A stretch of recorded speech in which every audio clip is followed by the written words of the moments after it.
Hi guys, যাযাবৰ অসমীয়া YouTube চেনেলৰ অন্য এটা ভিডিঅ'লৈ আপোনালোক সকলোকে স্বাগতম জনাইছোঁ। আজিৰ ভিডিঅ'টোত আপোনালোকক এখন ৰাবাৰৰ বাগান দেখুৱাম। এয়া হৈছে ৰাবাৰৰ বাগান।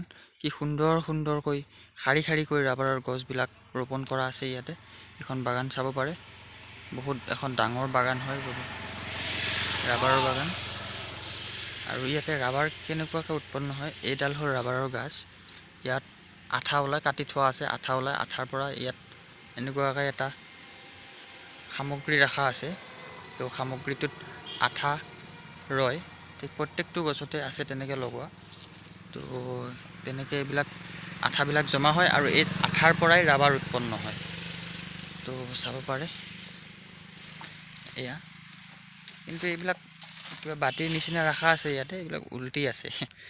কিন্তু তেনেকৈ আৰু তাতে জমা হৈ থাকে আৰু তাৰ পৰা ৰাবাৰ উৎপন্ন হয়। এইখনেই আছিলে ৰাবাৰৰ বাগান। এটা সৰু ভিডিঅ' আপোনালোকৰ মাজলৈ আগবঢ়ালোঁ। যদি ভিডিঅ'টো ভাল পালে লাইক কৰিব, চেনেলটো ছাবস্ক্ৰাইব কৰি থ'ব এনেধৰণৰ আৰু নতুন নতুন ভিডিঅ' পাবলৈ। তো আজিলৈ ইমানতে সামৰণি মাৰিছোঁ। ধন্যবাদ। জয় আই অসম।